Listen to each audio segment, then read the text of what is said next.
పడుకుంటారు. చాలా కృంగిపోయినప్పుడు, బాధలు ఉన్నప్పుడు, అటువంటి సమయంలో పక్కన వాళ్ళు మనల్ని అర్థం చేసుకోకపోతే ఎందుకండి? ఇప్పుడు అర్థం చేసుకోవాలి కదా.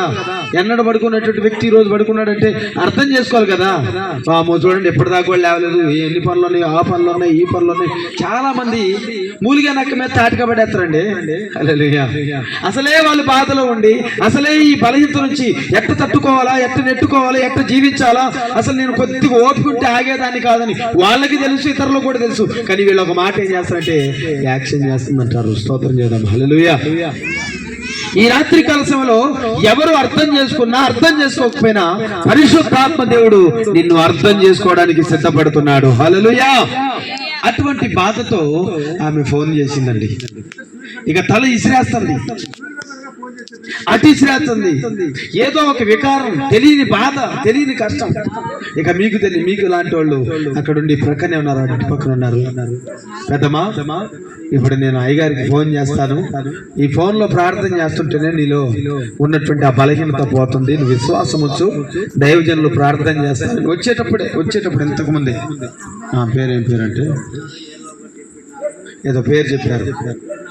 అయితే అందుకనే కొంచెం ఆలస్యమైన దగ్గరికి రావడానికి, ప్రార్థనకి రావడానికి. ఇక మోకాళ్ళు లేచి చర్చిలో ఇక ప్రార్థన చేస్తా ఉన్నాను. ప్రభా, ఈ బిడ్డలు ఉన్నటువంటి అంధకార, దురాత్మ, చీకటి శక్తుల్లో అంటే ఒక రకమైనటువంటి బలహీనతలు ఎంటాడుతున్నాయి. పైకి మాత్రం తలనొప్పిగా కనబడుతుంది, పైకి మాత్రం తల విసురుడుగా కనబడుతుంది. కానీ దేవుని యొక్క మహాప్రభావం, దేవుని యొక్క మహాశక్తి, దేవుని యొక్క మహత్తరమైనటువంటి కార్యము ఆ బిడ్డ పట్ల జరిగించండి తండ్రి అని ప్రార్థన చేస్తుంటేనే ఆమెలో ఉన్నటువంటి దురాత్మలు వెళ్ళిపోయినాయండి. స్తోత్రం చేద్దాం. హల్లెలూయా.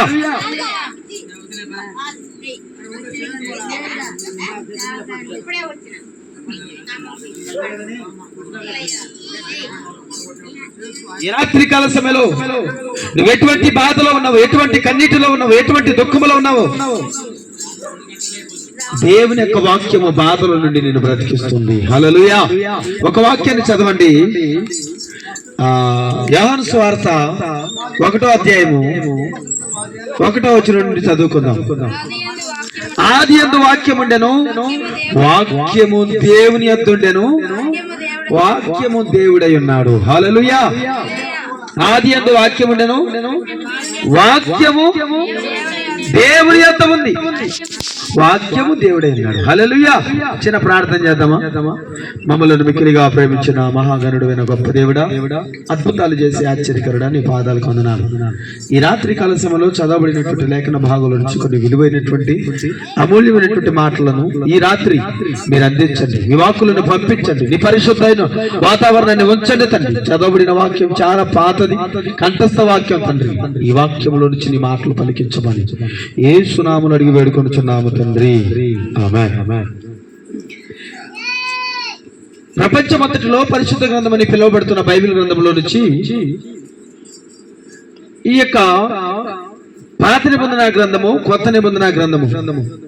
ఈ కొత్త నిబంధన గ్రంథములో 4 సువార్తలు ఉన్నాయి. మొదటి సువార్త మత్తయి సువార్త, 2వ సువార్త మార్కు సువార్త, 3వ సువార్త లూకా సువార్త, 4వ సువార్త యోహాను సువార్త. ఈ 4వ సువార్తల నుంచి 1వ అధ్యాయము 1వ వచనంలో మనం ధ్యానం చేశాం, చదివాం. ఎందుకంటే ప్రపంచమంతటిలో పరిశుద్ధ గ్రంథం అని పిలువబడే బైబిల్ ఇది. ఈ బైబిల్ చదువుతున్నప్పుడు దొంగలు మారారు, నరహంతకులు మారారు, వ్యభిచారులు మారారు, మనసుకు శాంతి లేని వారు, నెమ్మది లేని వారు, అశాంతితో ఉన్నవారు, ఆవేదనతో ఉన్నవారు, ఆందోళనకరమైనటువంటి పరిస్థితుల్లో ఉన్నవారు, కష్టాల్లో ఉన్నవారు, నష్టాల్లో ఉన్నవారు, ఇరుకుల్లో ఉన్నవారు, ఇబ్బందిలో ఉన్నవారు, ఆందోళనకరమైనటువంటి పరిస్థితుల్లో ఉన్నప్పుడు ఈ యొక్క బైబిల్ చదివినప్పుడు వారికి తెలియని రీతి సమాధానాన్ని పరిశుద్ధాత్మ దేవుడు అందించాడు. హల్లెలూయా. ఈ రాత్రి కలశములో మీకు కూడా అటువంటి తెలియనటువంటి ఆనందము, సంతోషము, సమాధానము పరిశుద్ధాత్మ దేవుడు ఈ వాక్యము ద్వారా మీకు అనుగ్రహించును గాక. ఈ చదవబడినటువంటి లేఖన భాగంలో చూస్తే ఆది యందు వాక్యముండెను, వాక్యము దేవుని దగ్గర ఉంది, వాక్యము దేవుడై ఉన్నాడు. ఆది యందు దేవుని దగ్గర ఉన్నాడు. కానీ ఇప్పుడు మన దగ్గరకు వచ్చాడు. 2000 సంవత్సరాల క్రితం యేసుక్రీస్తు నీ కొరకు నా కొరకు కల్వరి శిలలో బలియాగం కావడానికి, ఈ లోకంలో నివసించడానికి, ఈ లోకంలో జీవించడానికి, మనందరి కొరకు మనందరి పాపాలను ఆయన భుజం మీద వేసుకోవడానికి, ఆయన వీపు మీద వేసుకోవడానికి ఈ లోకానికి వచ్చాడు. దేవుని దగ్గర ఉన్నాడు, కానీ ఇప్పుడు మానవుల దగ్గరకు వచ్చాడు. ఈ మానవుల దగ్గరికి ఎందుకు వచ్చాడంటే నీ పాపాన్ని తొలగించడానికి. స్తోత్రం, హల్లెలూయా. పాపం ఎందుకంటే ఆదిలో ఆదాము అవ్వలు తినవద్దన్నటువంటి పండును తిన్నారు.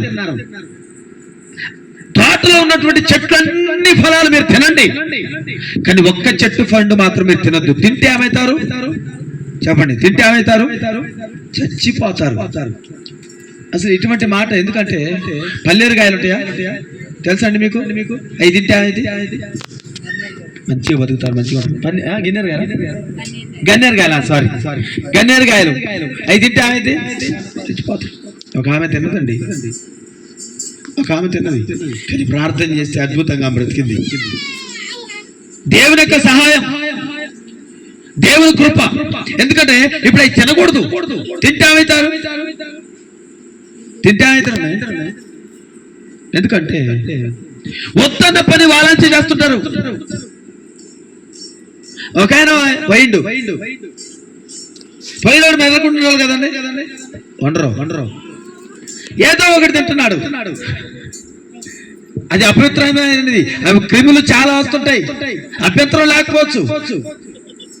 ఏంటయ్యా ఇది పద్ధతి కాదు, ఇది మంచిది కాదు అని అంటే అల్లద్దుకొని తింటా అంటాడు. తెగబడ్డోడికి అంటారు కదా. అట్లాంటి వాళ్ళకి కొంతమందికి మంచి చెబుదామని పాదామని చూస్తానా. ఒకరోజు నేను ఇలాగ ఆట వేసుకున్నా.